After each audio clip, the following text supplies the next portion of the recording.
Hello दोस्तों, स्वागत है आप सभी का वर्मा स्टडी पॉइंट के यूट्यूब चैनल पर। आज हम पढ़ने वाले हैं अर्थशास्त्र का परिचय, जो कक्षा 11 और 12 के लिए बहुत ही महत्वपूर्ण है। देखिए विद्यार्थियों, अर्थशास्त्र शब्द है, ये दो शब्दों से मिलकर बना हुआ है। कितने शब्दों से मिलकर बना हुआ है? दो शब्दों से। कौन कौन से?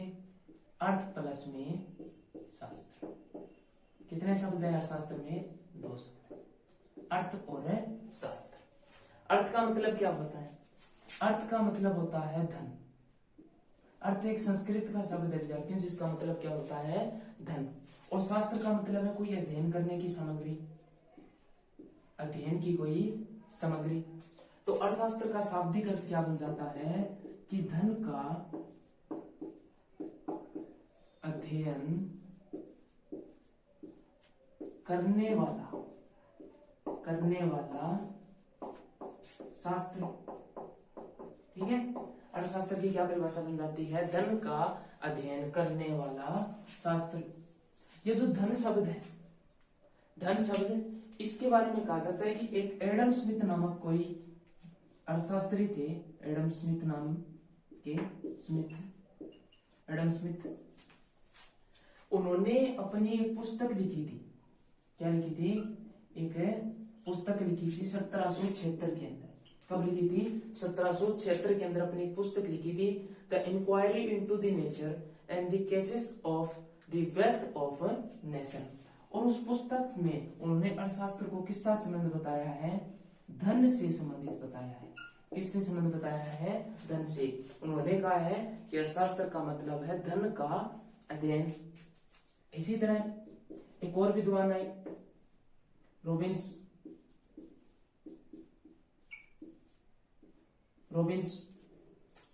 ने क्या कहा कि अर्थशास्त्र असीमित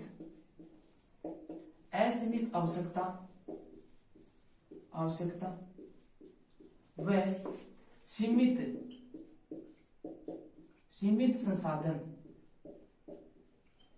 सीमित संसाधन या संसाधन के बीच चयन की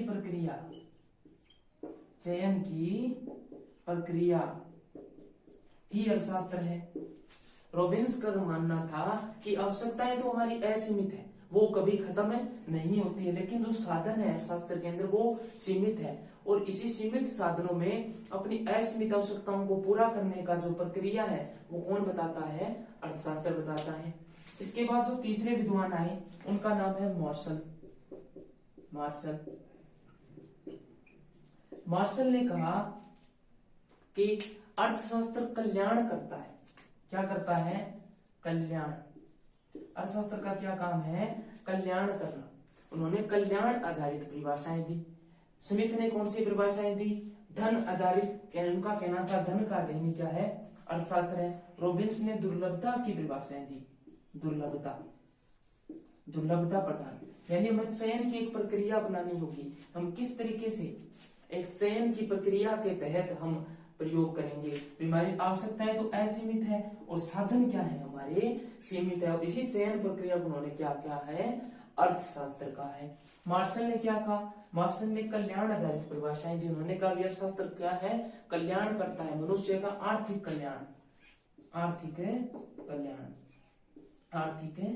कल्याण करता है। ठीक है, ये हो गई अर्थशास्त्र की विभिन्न अर्थशास्त्रियों द्वारा दी गई परिभाषा। इस आधार पर मैं एक परिभाषा बनाते हैं अर्थशास्त्र की, जो परिभाषाएं आपको हर जगह काम आएगी। इस आधार पर हम कह सकते हैं कि अर्थशास्त्र क्या है? एक सामाजिक विज्ञान। क्या है? एक सामाजिक विज्ञान है।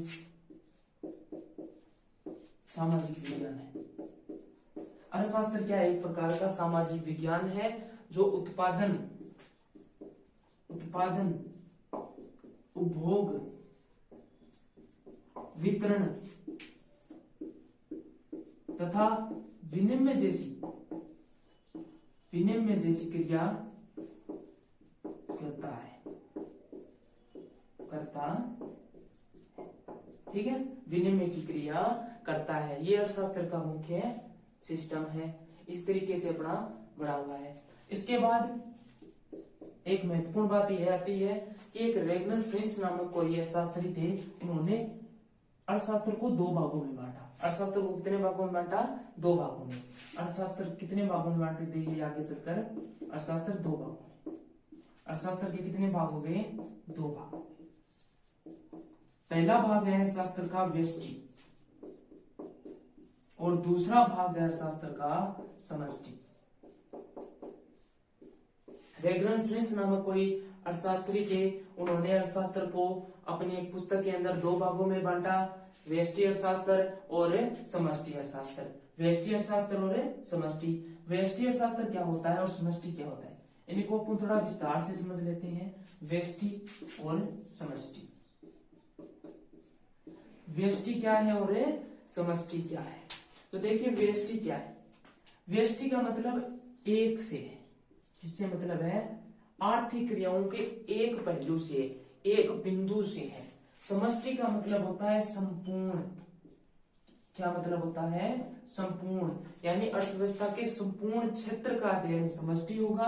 व्यष्टि का मतलब एक होगा। इसको मैं एक उदाहरण से समझाता हूं।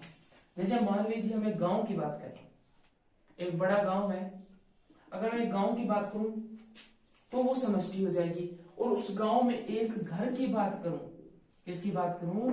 वो एक घर की बात करूंगी, मैं इस घर की बात कर रहा हूं, तो वो क्या हो जाएगा? व्यष्टि हो जाएगा। अर्थात व्यष्टि का मतलब क्या हो जाता है?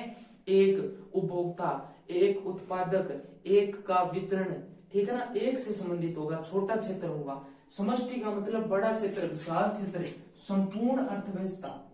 संपूर्ण अर्थव्यवस्था, अर्थव्यवस्था, संपूर्ण अर्थव्यवस्था का अध्ययन किसमें होता है? समष्टि में। व्यष्टि में किसका अध्ययन होता है? एक क्षेत्र का अध्ययन होता है, जिसमें एक उत्पादक, एक उपभोक्ता, एक उत्पादन, ठीक है ना, एक उत्पादन यानी किसी एक क्षेत्र से संबंधित होगी। और समष्टि क्या है? समग्र अर्थव्यवस्था। इसके अंदर क्या है? व्यष्टि को बोला जाता है कीमत सिद्धांत, कीमत सिद्धांत, और इसको बोला जाता है आय सिद्धांत। क्या बोला जाता है? आय का सिद्धांत, ठीक है। समष्टि को क्या बोला जाता है? आय का सिद्धांत। व्यष्टि को बोला जाता है कीमत का सिद्धांत। ये हो गई अर्थशास्त्र की परिभाषा से संबंधित कुछ बातें, ठीक है ना। अर्थशास्त्र का अर्थ क्या हो जाता है? विधन का अध्ययन करने वाला कोई भी शास्त्र ही हमारा अर्थशास्त्र हो जाता है। आगे हम अर्थशास्त्र में देखते हैं, अर्थशास्त्र के अंदर अब दो तरह की क्रियाएं होती हैं। कितने तरह की क्रियाएं होती हैं? दो तरह की क्रियाएं। अर्थशास्त्र के अंदर कितने तरह की क्रियाएं होती हैं? दो तरह की क्रियाएं होती हैं। एक तो आर्थिक क्रियाएं, आर्थिक क्रियाएं, और एक होती है गैर आर्थिक क्रियाएं, गैर आर्थिक। अब इस नाम को समझिए, आर्थिक और गैर आर्थिक। आर्थिक का मतलब होता है वे क्रियाएं जिनसे हमें धन की प्राप्ति होती है। किसकी प्राप्ति होती है? धन की प्राप्ति होती है। यानी जिन क्रियाओं को करने से मनुष्य को क्या मिलता है? प्रतिफल में धन मिलता है, उसको आमदनी होती है। जैसे कोई व्यापार, जैसे हमने कोई दुकान खोल रखी है, कोई व्यापार कर रहे हैं, तो अर्थशास्त्र के अंदर आर्थिक क्रिया होगी जिनसे हमें धन मिलता है। अब देखिए गैर आर्थिक क्रिया। गैर आर्थिक क्रिया का मतलब है ऐसी क्रियाएं जिनसे हमें धन की प्राप्ति नहीं होती है, धन की प्राप्ति नहीं होती है, ठीक है ना। उन क्रियाओं को क्या कहते हैं? गैर आर्थिक क्रियाएं कहते हैं। जैसे कोई सामाजिक कार्य है, कोई सामाजिक कार्य। अब कोई सामाजिक कार्य कर रहे हैं हम, ठीक है ना, समाज के लिए कोई कार्य कर रहे हैं, तो वो एक गैर आर्थिक क्रिया होगी। उसके बजाय अगर हम कोई व्यापार कर रहे हैं तो वो कौन सी क्रिया होगी? आर्थिक क्रिया होगी, ठीक है। ये गैर आर्थिक और आर्थिक, अर्थशास्त्र के अंदर दो तरह की क्रियाएं होती है, आर्थिक क्रिया और गैर आर्थिक क्रिया। ये है अर्थशास्त्र का सामान्य परिचय। आज की वीडियो में इतना ही।